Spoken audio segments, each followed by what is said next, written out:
नमस्कार दोस्तों। जैसे ही वीडियो स्टार्ट करता हूँ वैसे ही खरोंच होने लगती है। लोगों को कोरोना से डर लगता रहता है। एक्चुअली पूरा दिन बोलता रहता हूँ, इस कारण से जो है गले में थोड़ी सी खराश तो रहती है, लगातार ही खराश रहती है। क्लासेस में भी आप लोग देखते ही रहते थे खराश रहती है। कोई बात नहीं, खराश तो मेरी ज़िंदगी के साथ चलेगी। अब भी कभी यूट्यूब पर क्लास चलती हैं, कभी फेसबुक पर चलती हैं, कभी ऐप पर चलती हैं, तो क्लासेस तो चलती ही रहती हैं। फिर मीटिंग्स रहती हैं, लोगों को समझाना रहता है।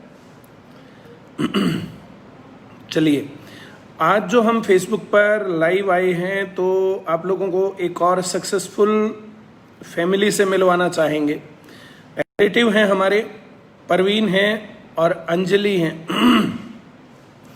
परवीन शुरुआत में गया था सिरसा कि सेंटर कैसे चलाना चाहिए, ब्रांच कैसे चलानी चाहिए। वहाँ कुछ दिनों काम किया, फिर भिवानी में सेंटर चलाया अमित राठी के सहयोग से।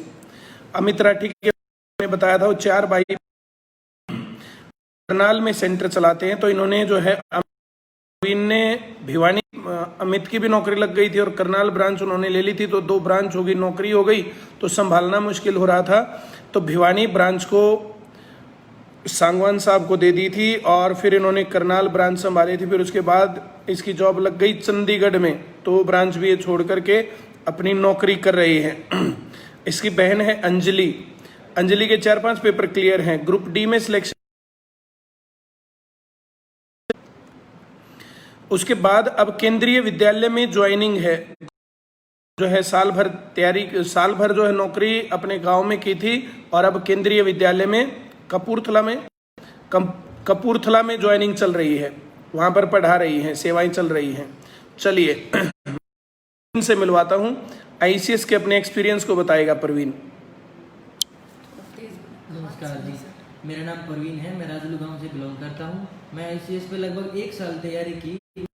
सारे यहाँ पे पढ़ते थे, जैसे परिमल सर बताते थे, बबीता मैडम, हम उसके हिसाब से तैयारी करते गए और लगभग सारे पेपर, जैसे कि 2 बार मेरा स्टेट क्लियर हुआ, 2 बार सीटेट क्लियर हुआ, 2 बार मैंने केवीएस का जो प्राइमरी टीचर का एग्जाम था वो क्लियर किया, उसमें मेरी फाइनल ज्वाइनिंग भी आई। 1 बार मेरा रेलवे एनटीपीसी का एग्जाम क्लियर हुआ और अब मैं चंडीगढ़ जेबीटी में कार्यरत हूँ और सेक्टर 26 में मेरी ड्यूटी है। जैसा भी हम आईसीएस में पढ़ रहे हैं, जैसा टीचर हमारे बता रहे हैं, परिमल सर और बबीता मैडम जैसे जैसे बताते गए हम वैसे वैसे पढ़ते गए और हमारे बहुत सारे पेपर क्लियर होते चले गए।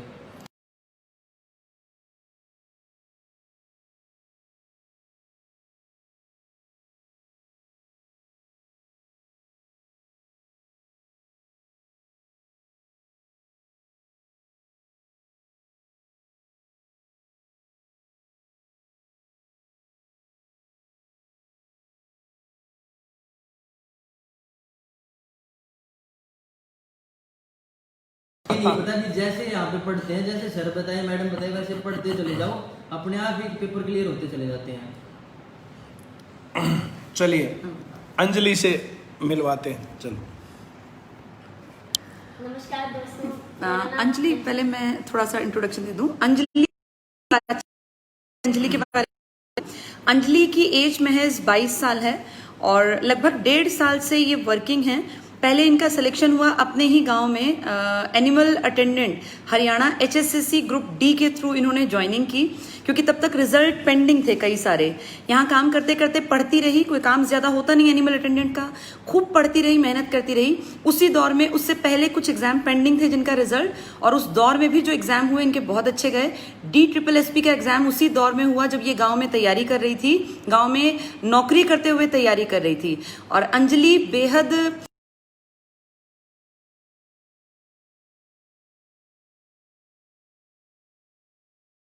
0.1 मार्क्स से रह गया, लेकिन ठीक है, रह गया, कोई फर्क नहीं पड़ता, क्योंकि अब ये फिलहाल में केवीएस आप सभी जानते हैं बहुत बड़ी संस्था है, केंद्रीय विद्यालय ऑर्गेनाइजेशन, केंद्रीय विद्यालय संगठन, उसमें कपूरथला में जहां रेलवे कोच फैक्ट्री भी है, बहुत सारे स्टूडेंट्स जानते होंगे, वहां पर ही केंद्रीय विद्यालय में ये वर्किंग है। और अब इसको केवी में लगे हुए भी काफी दिन हो गए हैं, पहले ये अपने ही गाँव में वर्किंग थी।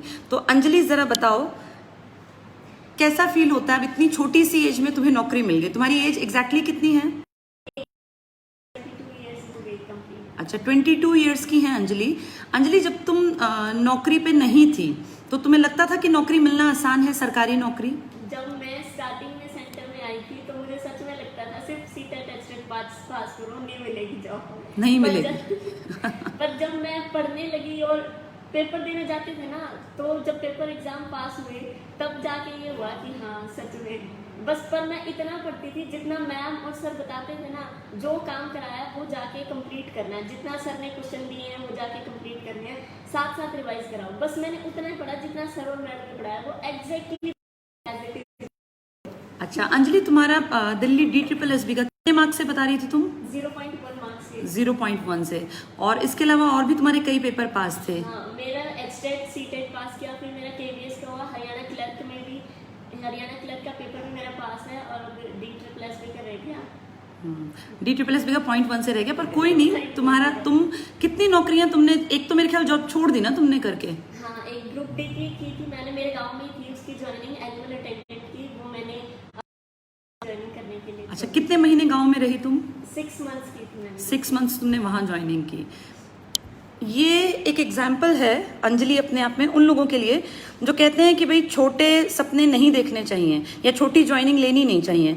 अंजलि ने पहले ग्रुप डी ज्वाइन किया, ग्रुप डी 6 महीने रही वो एनिमल अटेंडेंट, लेकिन उसके बाद देखो आज वो केंद्रीय विद्यालय में टीचर है। मान लीजिए अगर वो सोचती कि नहीं मैं सीधे टीचर ही लगूंगी, कहीं और नंबर नहीं आया या आ गया तो मैं छोड़ दूंगी, तो इसके ऊपर ना एक एग्जाम प्रेशर रहता। ये बिल्कुल फ्री रही उस दौर में क्योंकि इसके हाथ में एक ज्वाइनिंग थी। तो अंजलि, अब तुम क्या कहना चाहोगी बच्चों को, कितने घंटे लगभग पढ़ना चाहिए? मैं ये कहना चाहूँगी कि कम से कम दिन में मेरा रूटीन ये था कि सुबह सेंटर में आई, सेंटर से जाने के बाद जैसे 1 घंटा रेस्ट किया, फिर उसके बाद पढ़ा। मिनिमम अगर हम 4 घंटे 5 घंटे पढ़ते हैं ना रोज, तो आराम से हो जाता, और एक माइंड पे प्रेशर भी नहीं रहता क्योंकि सिलेबस साथ के साथ कंप्लीट होता रहता है। चलिए अब दोबारा प्रवीण के पास चलते हैं। प्रवीण हमारे खास स्टूडेंट्स में भी था क्योंकि प्रवीण स्टार्टिंग से साइकोलॉजी के लिए बहुत बार मुझसे पर्सनल टाइम लिया करता था।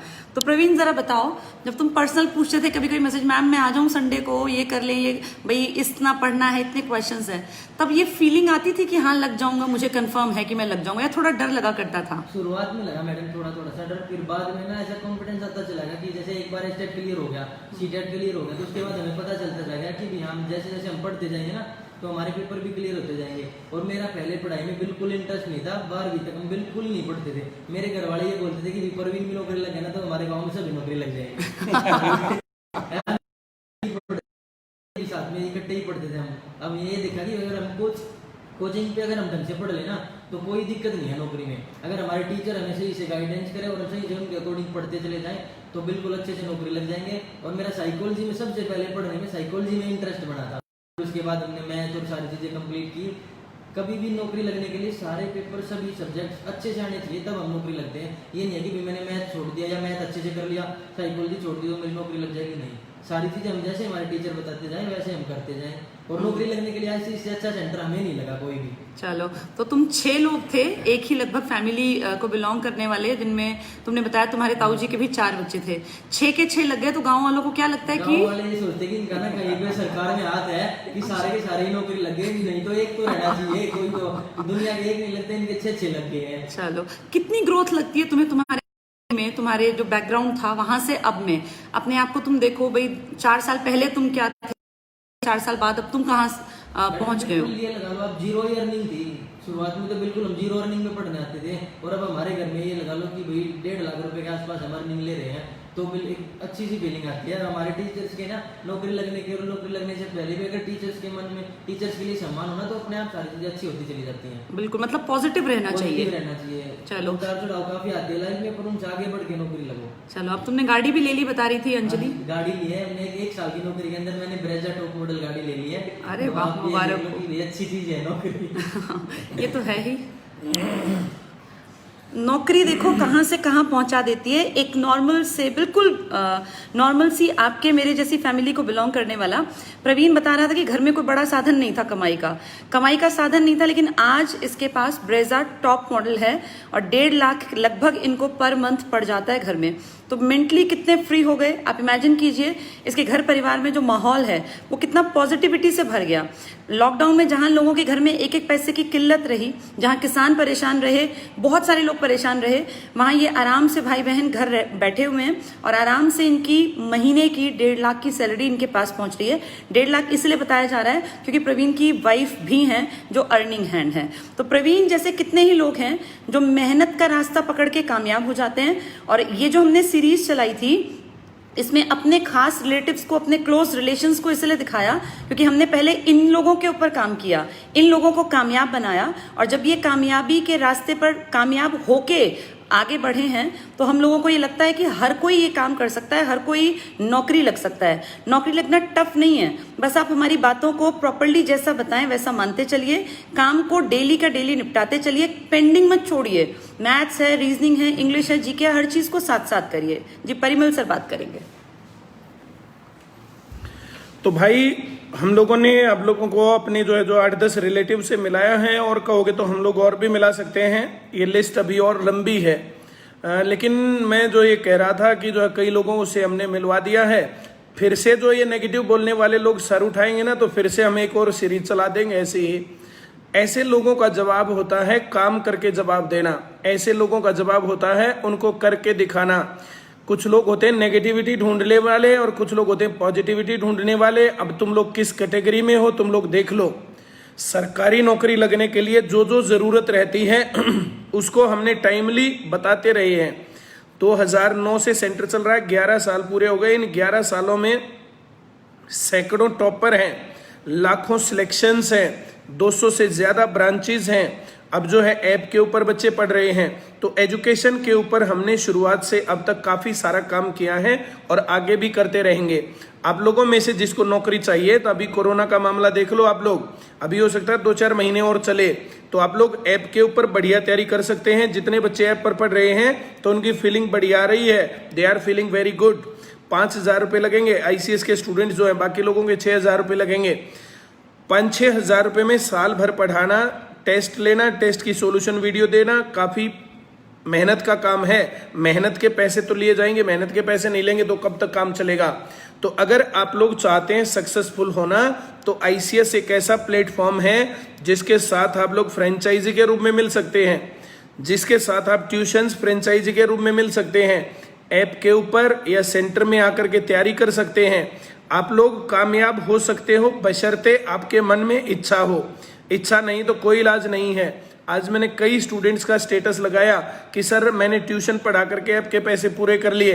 एक लड़के ने कहा मैं अमेजन में जॉब करके जो है ऐप के पैसे पूरे करके मैंने ऐप ले लिया है। एक लड़के ने लिख रखा था मैंने मजदूरी करके ऐप के पैसे जोड़े और ऐप ले लिया है, क्योंकि लंबा रास्ता है, घर वाले पैसे नहीं दे रहे थे तो 1 महीना मजदूरी की, पैसे जोड़े और ऐप लेकर के पढ़ना स्टार्ट कर दिया। तो आप लोगों को देखो करना अपने दम पर पड़ेगा, आप लोगों को अपना दम बनाना पड़ेगा। भीख मांगते रहने से कभी कुछ नहीं होने वाला है। आप लोग हर प्रॉब्लम में अपॉर्चुनिटी ढूंढ सकते हो और आप लोग हर अपॉर्चुनिटी में प्रॉब्लम ढूंढ सकते हो। एटीट्यूड आपको देखना पड़ेगा आपका क्या है। अब रोज मेहनत करिए, रेगुलरिटी से पढ़िए। सिलेक्शन कैसे होता है, एक नॉर्मल से परिवार किस प्रकार से सिलेक्ट हो गए हैं। 6 आदमी थे, 6 के 6 जॉब में हैं, और क्या चाहिए सफलता का, और क्या होता पर्याय। हम लोगों ने जैसे बच्चों को गाइड किया और जिन बच्चों ने हमारी बातें मानी वे सभी लोग इसी तरीके से सिलेक्टेड हैं। हमारे बहुत क्लोज लोग हैं जिन्होंने हमारी बात नहीं मानी, वे अब हमारे बुलाने से आएंगे भी नहीं और वो कहेंगे भी नहीं कि ये सर जो है ऐसा कह रहे थे और हमने ऐसा किया इसलिए हम रह गए। अब वो ऐसा कहेंगे नहीं, कोई बात नहीं, उनके कहने की क्या जरूरत है। ऐसे नेगेटिव लोग तो आप लोगों को हर जगह पर ही मिल जाएंगे, उसमें टेंशन नहीं है। दोनों प्रकार के लोग होते हैं। एक मधुमक्खी होती है जो सारी गंदगी को छोड़ करके फूल पे जाके बैठती है, और दूसरी मक्खी होती है सारे फूलों को छोड़ करके मल मूत्र पे जाके बैठती है। आपका एटीट्यूड कैसा है ये आप पर डिपेंड करेगा। जिसको सिलेक्शन चाहिए, जिसको नौकरी चाहिए, हमारी किसी भी ब्रांच में कॉल करें। जो ICS के स्टूडेंट्स अपनी अपनी ब्रांच में, और ऐप लेकर के उसके ऊपर पढ़ें। यूट्यूब पर हम पढ़ा रहे हैं, लेकिन उस टेस्ट का ज्ञान, उसकी प्रैक्टिस, आप लोगों की स्पीड, एक्यूरेसी और आप लोगों के अंदर जो है एक कॉन्फिडेंस भरना कि यस आई कैन डू, जब वो पेपर पास होता है ना तो अपने आप पता चलता है। पेपर में नंबर कम आते हैं तो पता चलता है मेरी कमी कहाँ रह गई। ये कमी पेपर में जाकर के सरकारी नौकरी वाले में पता चले या यहीं पर पता चल रही है, ये डिफरेंस है। तो आप सभी लोग जो भी चाहते हैं कि मैं सक्सेसफुल हो जाऊं, उस काम के लिए आपको जरूरी है ये सब करना। और ये सफलता की सीरीज को अब हम यहीं पर ब्रेक देंगे, अभी और लोगों से नहीं मिलवाएंगे। आप लोगों को जो है हमने कई लोगों से मिलवाया, मैंने अपने मामा जी की फैमिली से मिलवाया, मामा जी से मिलवाया, किस प्रकार से मैं पढ़ता था वो बताया। बबीता मैडम ने मिलवाया अपनी फैमिली से। नॉर्मल लोग हैं, मेरे मामा जी नॉर्मल लोग थे, बबीता जी के पापा जी जो नॉर्मल आदमी है, एयरफोर्स में काम करने वाले लोग, लेकिन उन्होंने मेहनत का और ईमानदारी का रास्ता हमें बताया। इस कारण से हम क्रेडिट देते हैं अपने मामा जी को, अपनी माँ को, मैं अपने पापा को। एक बार एक घटना सुनाता हूँ। 10वीं क्लास थी, 10वीं क्लास में मैं सो रहा था और जैसे सोना और जागने के बीच की कंडीशन थी, उस टाइम पर मेरी माँ और मेरे पापा आए। मेरी शिकायत लगाई होगी मेरी माँ को किसी ने, तो मेरी माँ आकर के जो है ये कर रही थी कि ये पता नहीं अपनी जिंदगी बर्बाद करेगा, ये करेगा, वो करेगा, फलाना ढिमकाना। मेरे पापा ने वो शिकायत सुनी थी नहीं थी, उसने जो है मेरे सर पर हाथ फेरा बहुत प्यार से, और अब दुर्भाग्य से वो हाथ मेरे सर पर नहीं है। तो मेरे पापा ने कहा कि काम इसके आगे होके चलता है, इसको बातों के जवाब देने आते हैं, इसको मेहनत करनी आती है, ये पूरा दिन रात पढ़ सकता है, तो ये असफल कैसे होगा। मेरे पापा ने बहुत आंखों में आंसू ला करके कहा था ये किसी दिन मेरा नाम बहुत रोशन करेगा। और आज मेरे पिताजी नहीं हैं, लेकिन अगर उनकी आत्मा देख रही होगी तो जो है मैंने उनके नाम को बहुत रोशन किया है, डुबोया नहीं अपने पापा के नाम को। अगर आज वो रहते तो उनको शहर में हर जगह पर इस नाम से जाना जाता कि ये परिमल के पापा हैं। और यही किसी जिंदगी की सफलता का पर्याय है। और जो जो बातें मैंने अपनी जिंदगी में लगाई वे सभी बातें मैं आप लोगों को बताता हूं, आगे पीछे करता हूं। मेहनत करनी पड़ेगी आप लोगों को।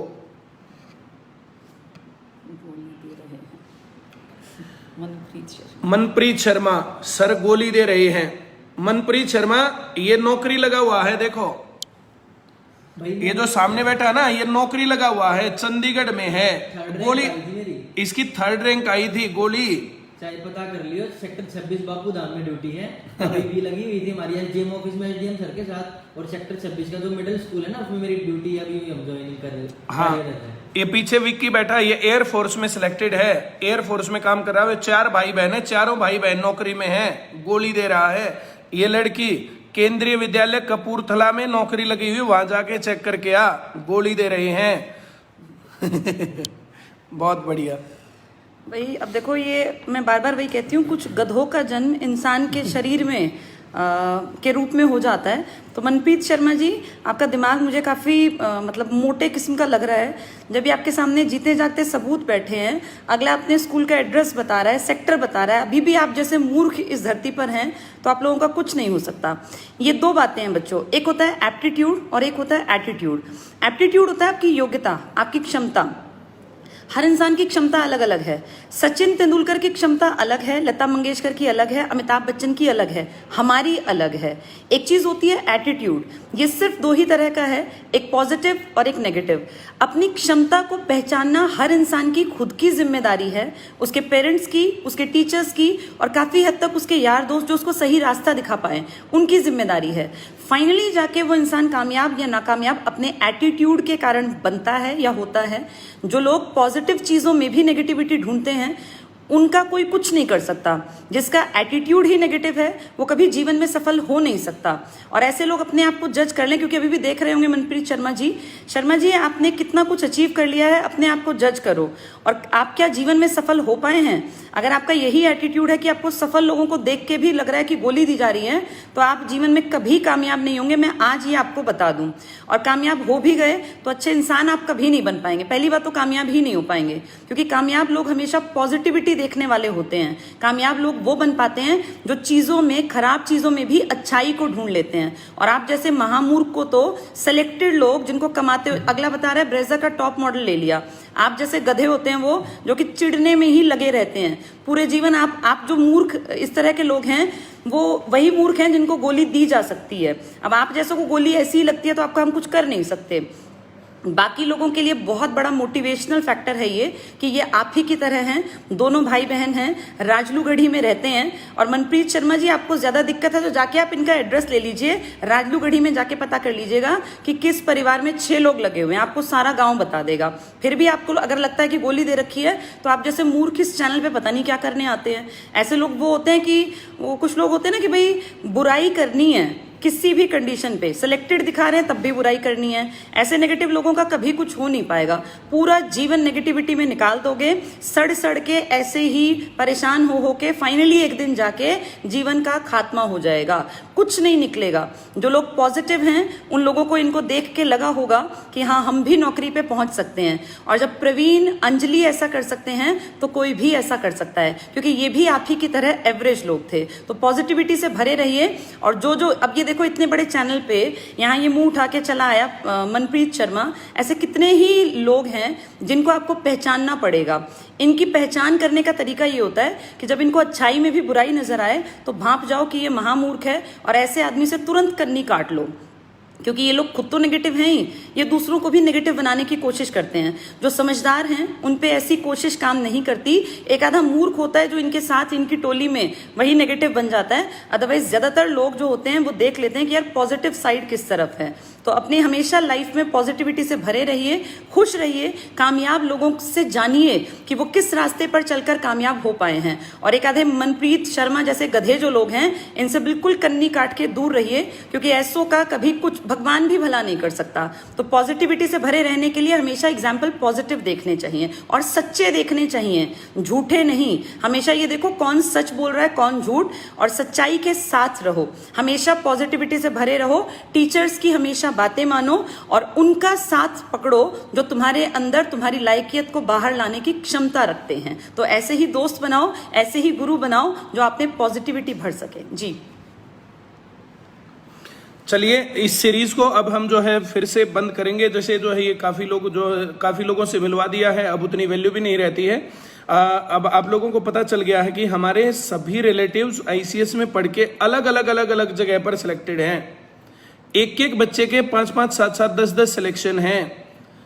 अलग अलग फील्ड में जाकर के उन लोगों ने कामयाबी हासिल की है। इसी प्रकार से अगर हम स्टूडेंट्स दिखाएं तो हर रोज 1-2 स्टूडेंट तो होता ही है, तो हर रोज हम 1-2 सक्सेसफुल फैमिली याद दिखा सकते हैं, हमें कोई दिक्कत नहीं है।